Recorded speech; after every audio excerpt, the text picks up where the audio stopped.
Buenas noches, compañeros. El capítulo número 4 aborda el concepto de ecología integral. La ecología integral es entendida como esa actitud ecológica y radical que quiere luchar por un cambio de las ideas profundas que sostiene la civilización actual y configura nuestra relación con la naturaleza. Es decir, que la ecología integral se preocupa por señalar que el problema ecológico está estrechamente ligado a otros problemas actuales, y esto lo describe mejor el Papa en 5 apartados que a continuación les expondremos con mi compañera Mayerly. El primer capítulo o apartado que él menciona es la ecología ambiental, económica, social, la ecología cultural, la ecología de la vida cotidiana, el principio del bien común y la justicia entre las generaciones. Bueno, el primer apartado nos habla entonces de una ecología ambiental, económica y social, y acá el Papa inicia describiendo el concepto de ecología, que es ese estudio de la relación entre los organismos vivientes y el ambiente donde se desarrollan. Aquí nos exige sentarnos a pensar un poco en las condiciones de vida y de supervivencia de la sociedad. El Papa Francisco nos habla que las personas no estamos aisladas de la naturaleza. Por eso cuando hablamos de medio ambiente se hace relación entre la naturaleza y la sociedad que la habita. Al mismo tiempo, dentro de este capítulo o dentro de este apartado más bien nos habla sobre una naturaleza en crisis, pero esa naturaleza en crisis está así por los actos del ser humano. Contaminación, desaparición de las especies, incendios, calentamiento global. Estas son solo algunas de los problemas de la naturaleza hoy en día y que el ser humano ha tenido mucho que ver. Por eso el Papa Francisco hoy en día habla de 2 crisis que se han vuelto una sola: la crisis ambiental y la crisis social. La crisis social tiene que ver con esos comportamientos que tenemos y sobre esa conciencia del mundo en que vivimos, de la conciencia de lo que tenemos y cómo nos comportamos ante ello. Por eso hoy el Papa hablaba de que no hay crisis separadas, sino una sola y compleja crisis ambiental. Él hablaba que aunque hay una perfección en todo lo creado, no hay una conciencia de que todo ese conjunto armonioso de organismos, de especies en el espacio, sirven para nuestra propia existencia, que son para nuestro beneficio. Y como no hay una conciencia, no hay un cuidado y un amor por ello. Él dice que cuando empecemos a tener conciencia de todo aquello, entonces habrá un uso sostenible, porque será esa capacidad de regeneración de cada ecosistema en sus diversas áreas y especies, y se trabajará duro por ello. Por otro lado, dentro de este apartado hablábamos de lo económico. Se habla de un crecimiento económico que tiende a homogenizar, a producir automatismo y a reducir costos. Él decía que aquí debía considerarse la realidad de manera más amplia, porque la protección del medio ambiente es algo integral y que hace parte del desarrollo, que no debe verse como algo aislado.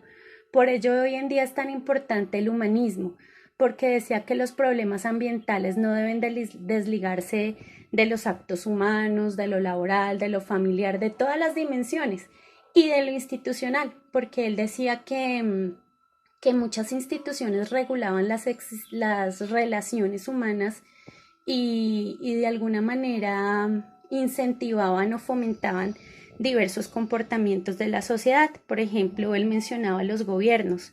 Muchos de ellos, digamos que muchos de los gobiernos promovían la desigualdad, el hambre, la corrupción, la violencia, la violación de las leyes, entre otros, y que eso no permitía de alguna manera que la sociedad se desarrollara ni que creciera, al contrario, que se fuera para el fondo, como dicen por ahí, que hacía falta una solución integral para combatir la pobreza y que eso se podría hacer también invirtiendo mucho en investigación sin que siempre se esté buscando un beneficio económico, que lo que en realidad debe o por lo que debe trabajarse es que hay que entender la realidad más allá del beneficio inmediato y que esto debería ser un pensamiento no solo personal sino institucional. El segundo apartado habla de una ecología cultural. La ecología cultural está estrechamente ligada al patrimonio histórico, artístico y cultural que hoy en día se encuentran totalmente amenazados. Es parte de la identidad común de un lugar. Por tal razón, la ecología hoy en día también supone el cuidado de esas riquezas culturales de la humanidad. No es solo el cuidado de la naturaleza o del medio ambiente, también es de esas riquezas culturales que hoy en día tenemos, ya que el desarrollo de un grupo social no solo viene tomado desde lo ambiental, sino también desde ese proceso histórico que se generó en un contexto cultural y requiere el protagonismo de esos actores sociales, entendidos como ese mundo de símbolos y hábitos propios de cada grupo.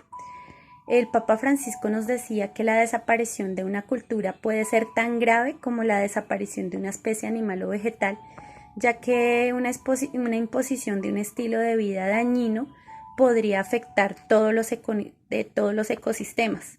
Malos actos dentro de un ambiente puede generar grandes problemas que a futuro y que a nivel inmediato podrían afectar la sociedad. El Papa Francisco también tomaba como ejemplo de alguna manera en este apartado a la cultura aborigen. Decían que muchas comunidades indígenas en el mundo tenían fuertes tradiciones culturales que debían convertirse en grandes interlocutores a la hora de trabajar por la tierra. Ellos, por ejemplo, no ven la tierra como un bien económico, lo toman como un don de Dios, como un espacio sagrado de identidad, de valores y de cuidado.